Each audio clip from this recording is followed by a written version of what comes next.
Welcome back to this old format of how I'm doing in a nutshell in and show reviews. Uh, the last little while I've been doing just audio and then screen captures, but for Emily in Paris season 4 part 2, your girl needed to be on camera because I have feelings and I'd like for y'all to feel my feelings at the same time. It's a whole thing. Basically, this is going to be a rant video with spoilers. So this is your spoiler alert for everything that has to do with Emily in Paris, including season 4, especially part 2. I might do a scripted video for the entirety of season 4, but for right now, I just need to get these thoughts and feelings out of my head before I strangle somebody. So let's get started. So season 4 part 2 came out today, and as always, I sat down right away and watched it, and I am a wreck. I'm a wreck. I am an absolute wreck. I want to start with the one that made me really, really angry. Alfie character assassination. That's what I'm calling it. On my notes, it actually says Alfie character assassination. I'll tell you why. I'm assuming you know who Alfie is. If you're watching this video, you probably watched all of Emily in Paris. Um, but season 4 started with them actually breaking up, Emily and Alfie, which I thought was she should have chosen him. I'm very much Team Alfie. You'll see it in my community posts, um, and my TikTok videos and a bunch of other things. So they break up. Alfie chooses not to be with Emily, and then he kind of gets his hopes up. His hopes. See how angry I am about this. He kind of gets his hopes back up, but sees that Emily has already chosen Gabrielle. And then in part 2, we do see him. It's kind of almost like Alfie's right there. We see him on Christmas Day, I think, right outside of a church, and we find out from him that he has a girlfriend, and this girlfriend is in the church with her parents, and then the Boxing Day, the next day, they are meant to go home to London to his parents. Now, I don't know how long Emily has been in Paris. I don't know how long since they broke up. I don't know how long, basically, is the point. Um, but Alfie, as of Christmas Day, was in a serious enough relationship with somebody to be having her meet his parents, which, if we remember from last season or maybe the season before that, no, I think it was last season. I don't remember. Alfie is iffy about introducing Emily, and it wasn't about Emily, it was about him introducing a girlfriend to his family. It was totally about him and his issues. But this girl, whoever this, and we don't ever see her, this girl, he was sure enough and he was comfortable enough to have her come to London on Boxing Day, a holiday, and meet his family. And I said to myself, thank God. Thank God, right? Alfie found somebody, he has joy. I actually am still rooting for as of this scene, I was rooting for an Alfie spinoff. And then at the end of it, when things went down, and we'll talk a little bit more later about what actually went down, when things went down and Gabrielle and Emily had broken up and Emily was with somebody else and could potentially be moving, I said spoilers, right? Could potentially be moving to Rome. Alfie tells Gabrielle that he thinks that pride and misunderstandings is in the way. Like Gabrielle is letting pride and misunderstandings get in the way of the greatest girl in the world. And he adds, I think we both did. And that makes me so mad. That makes me so mad because all the joy, all the happiness, all the calm, all the contentment, all the satisfaction I got from Alfie having found somebody who does treat him well, I guess, because he was comfortable enough with her to introduce her to his family, all of that went down the drain with one line. Alfie didn't need to come back. Alfie for episode 6, great.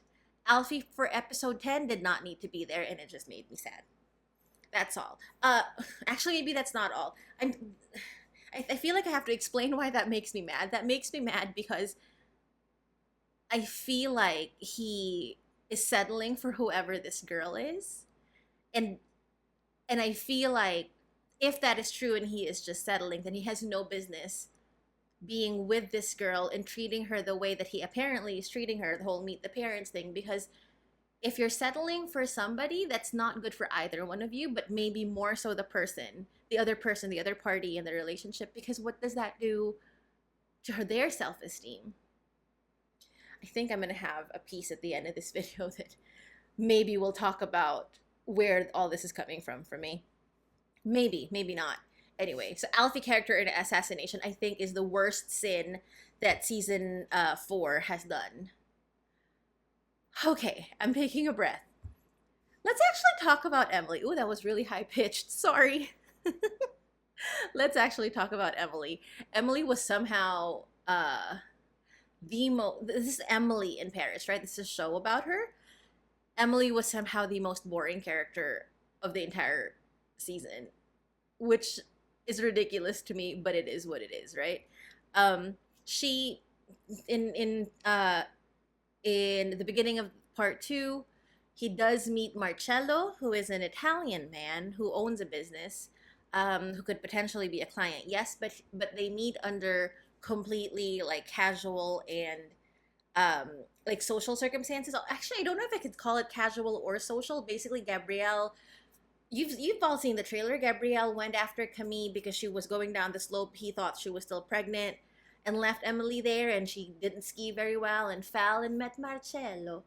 Uh, um, and Marcello helped her down the slope.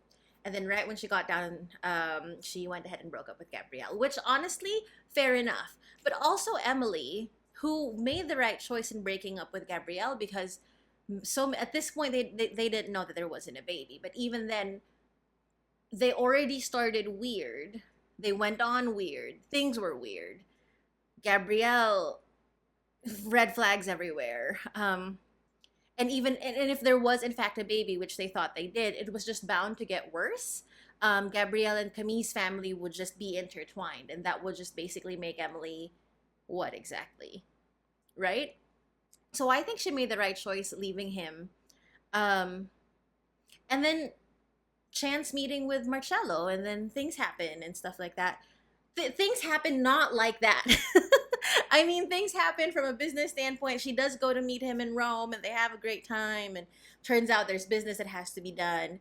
And very Emily like, she saves the day business wise. And there's a bit of a misunderstanding about romance, and they choose each other. But like, the main hook at the end basically is, oh, she does have to handle an account that she had said she wasn't going to handle, which is why they were going to be together. I'm not sure how that's going to pan out, because by the end of it, by the last bit, they are still together. And she, spoiler alert, I've said that 5 times, she is staying in Rome. Um, but yeah, Emily, very predictable, and it just feels like, and I was gonna say it feels like it's recycled, and I get what they're going for. That the beginning of season 1, yeah, the beginning of season 1, where she actually moves to Paris, is replicated almost piece by piece, but at the end of season 4, um, because it's a storytelling element, you know. But when I say that it feels like they're replicating everything, they're replicating the story arc of Emily mixing pleasure and business, and she saves the day. Of course, she's gonna save the day. I don't know if Emily's ever like actually not saved the day. Can you tell? I don't know. Tell me if she hasn't. I'd like to know. But it just feels like the same thing, and that to me made her the weakest part of the season, rather, not the series. That's not to knock Lily Collins' acting, by the way, or her outfits, or her. Apparently, she's a great producer. Um, but Emily as a character just felt like a rewash of earlier season Emily's. Gabrielle, you already know I'm Team Alfie. No secret there. Gabrielle, I listen. I have a special place in my heart for Frenchmen. I do. I also have a special place in my heart for Italian men, which is part of why I'm such a wreck with this season. We'll get to that maybe at the end of the video, maybe. But Gabrielle, from the very beginning, was a red flag because they kissed. So he was very flirty with Emily, and maybe that's just how Frenchmen are, sure. But he was absolutely flirty with Emily while he had Camille. They did kiss, uh, and she didn't know that he had a girlfriend, but he did. And then when they're at the Van Gogh exhibit, and this is all season one stuff, okay? While they were at the Van Gogh exhibit, he has the audacity to say that basically it was her fault. Like she kissed him, and it was just a normal human reaction. And that to me is the same bullshit that says, pardon my French, whatever. Yeah, that's the same thing that is like the the woman has to have more control because the man doesn't have a lot of control. And I don't like that. I don't like that because he was actively kissing her back. And he could have pushed, even if it was, he could have pushed her away and said, I have a girlfriend, right? At any point, especially when she kissed him. But then, so that's already really bad. Bad enough, really bad. But then he turns around at the Van Gogh exhibit and basically blames it all on her. And then they kiss again after after the whole Camille thing had already come to light. And that, to be fair, Emily, you still did it, but Gabrielle, so did you. So I didn't like Gabrielle. I feel like he is a passenger and not a driver of his own life, and he's trying to drive with like for the business side of his life, but from a romance side, it always felt like I'll flow wherever, and it's still apparent in this season. Suddenly he was in the car with me and all these things, and I was actually glad to see. Oh, and then Genevieve, don't even get me started on, actually, yeah, get me started on Genevieve is Sylvie's husband's daughter, who she thought was long lost, but apparently they've known each other. That other shoe has not dropped yet. But so Genevieve, and for a while Gabrielle was the same, of basically just allowing himself to be a part of Genevieve's story. And it does. I think season 4 part 2 is the first little bit where we see Gabrielle actually actively making choices for himself. He does remind Camille that they are not together, and we'll talk about that when I talk about Camille in a bit. And he does have the conversation with Genevieve at the end about how we should just remain friends and work together. It can't be anything more than that. But he again does that at the like really late, basically. And like, this is not to defend Genevieve at all, because sweetie. But I feel like Gabrielle has a habit of washing his hands of certain things, and that's why I don't like him. Anyway, I think I just went through all my bullet points without even. Oh no, I have it. So a big fight ensues.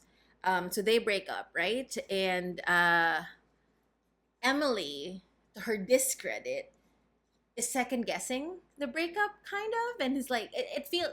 So yes, they're neighbors. Yes, they work together. But like, I feel like there is a way to do that without trying to reopen any recently not even really healed wounds yet. And I feel like she was being confusing and unfair to Gabrielle when she kept trying to talk to him about them, when she could very well have made the choice to just stay professional after the breakup. And I think that's because she was still confused and obviously probably still in love with him or whatever. But it wasn't fair to him either. And he was right when he said that he was drained, that for a bit he almost had everything that he wanted. He had the dream, he almost had a child, he had her, Emily, he was about to get a Michelin star, but all that got ripped away from him, and he's just exhausted. And that entire monologue he did in French, and his whole point was, yes, there is a communication problem, but it isn't his communication issue. But baby, I disagree. I disagree. Like, he was right about it being exhausting. He absolutely could have taken the time and should have taken the time for himself. Emily's life and the way she is go go go go go. He needed a minute. He thought that he was going to have a baby, and suddenly, and basically the rugs, plural, were ripped out from under Gabrielle. Fair. But I also feel like, yes, you ranted all that in French. You know that Emily doesn't understand that, and that is the main issue. but there was no way that she was going to be able to remember and understand everything that you had just said. I feel like there was an opportunity for Gabrielle to have the conversation with her at some point after, assuming he was still interested. And obviously, by the end of this, he was still interested, right? Um, have the conversation, tell her everything that he said, because everything he said was fair. But he didn't do that, and that's how Genevieve was able to sort of like horn her way in. Again, not excusing Genevieve because girl, hmm, hmm. I hope she stays in Paris and the entire show moves to Rome for next season. Anyway, so my point there is yes, there is a lack of communication. Yes, Emily does not speak French, but I feel like Gabrielle also is at fault there because take your time away, yes, but come back and communicate. Saying that with my whole chest, by the way. Yeah. At the well, let's see if I want to go to the end. Not yet. Yeah, I already said that. My last bullet point in Gabrielle is so things happen with Emily and Marcello, the business, Rome, and all these things. Um, they find out that Emily is moving to Rome. And then Alfie said the whole like you're letting a misunderstanding and whatever get in the way of the greatest girl in the world.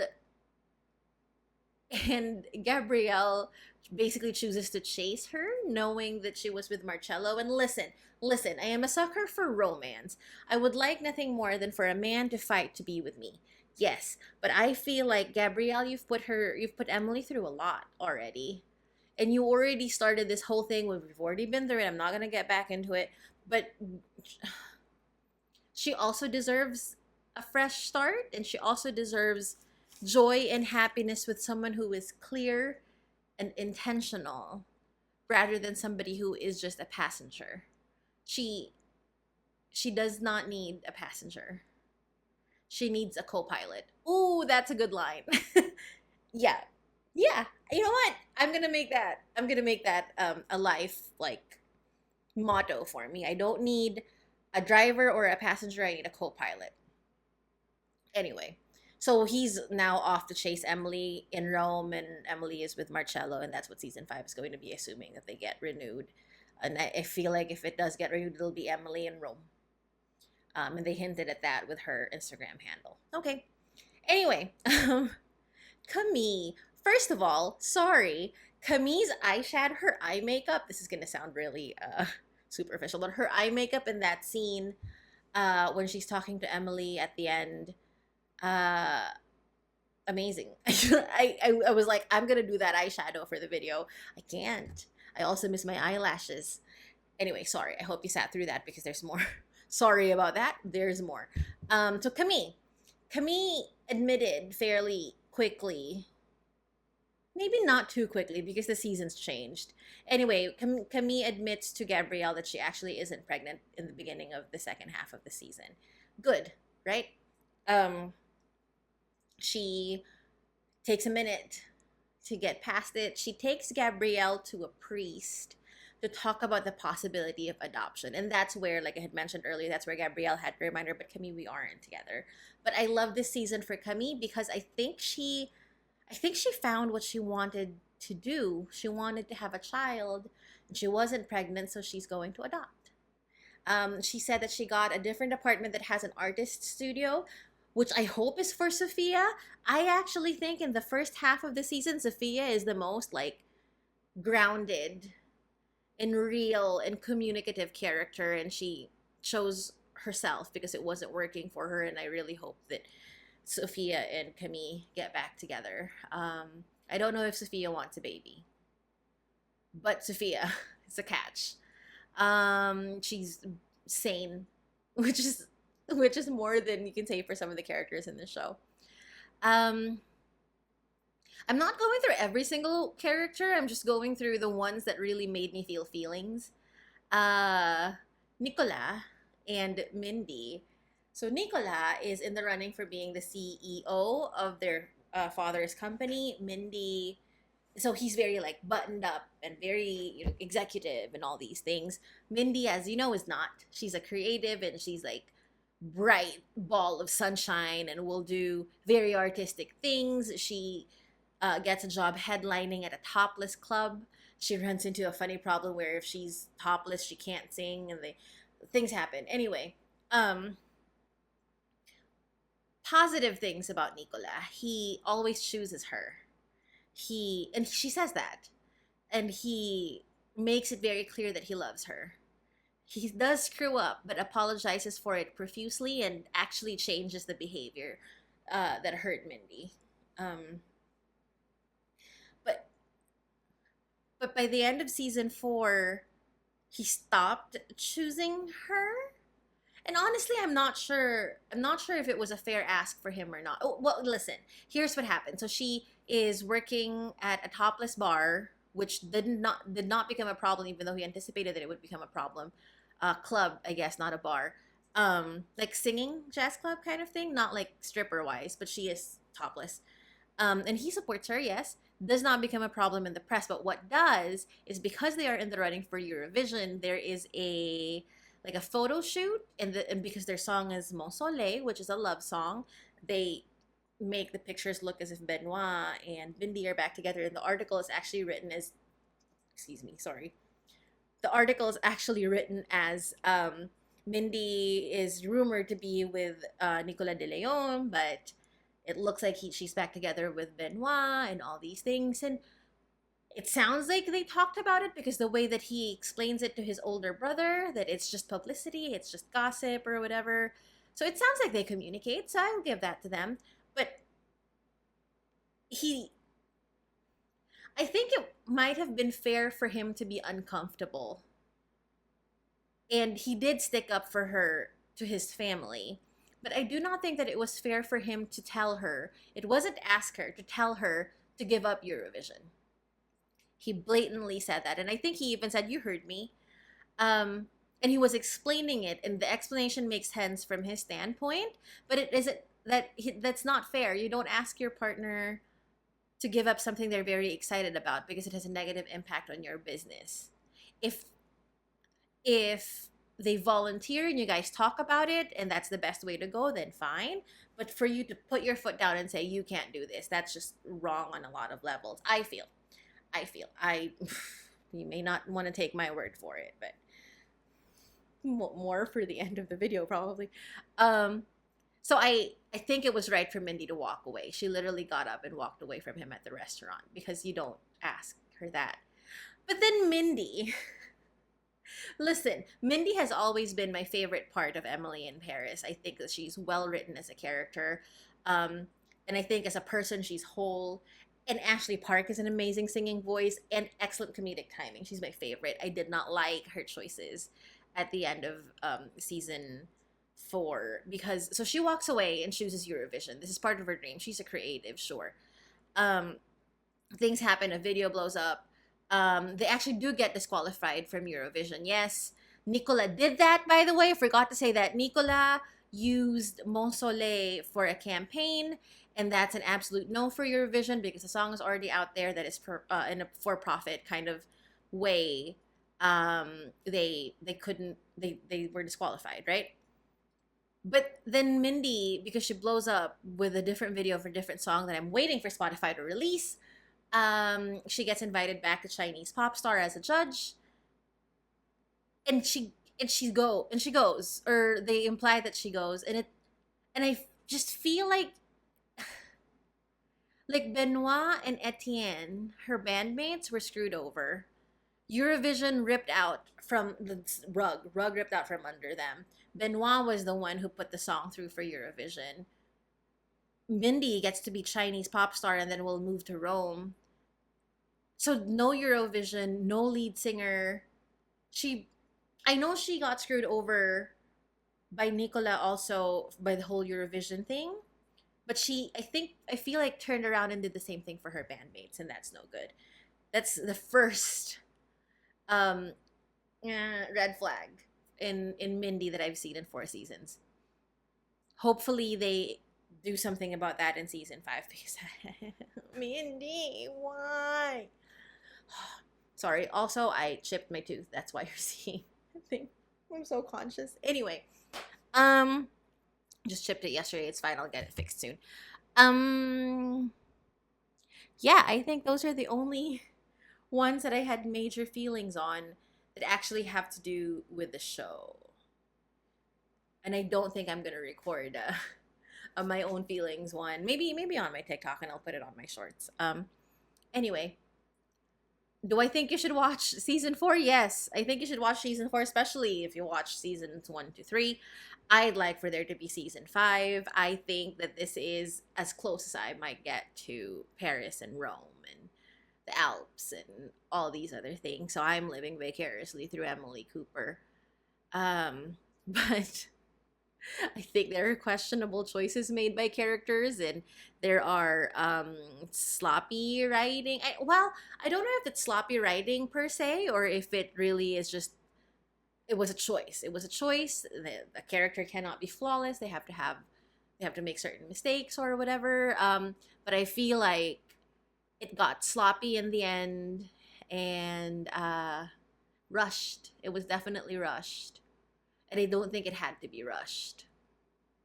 The last bit that I want to say is it's interesting because they made it seem, and they actually say it, that Italy, with at least the parts of it that Emily saw, was just warmer, homier, and it just felt softer and more, I don't know, real, I guess, than France or than Paris ever was for her.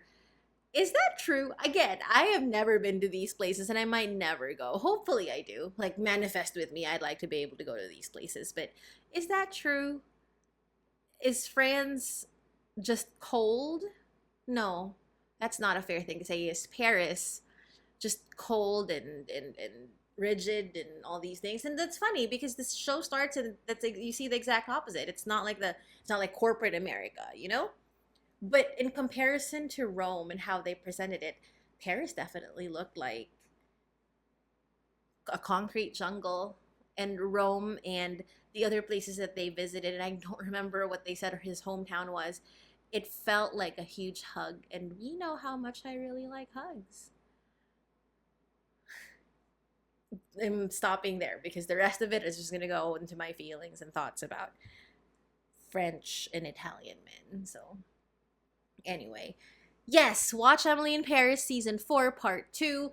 Come back and tell me what your thoughts are. Come back if you tell me if you agree or not. Please don't yell at me. I'm just sharing my thoughts here.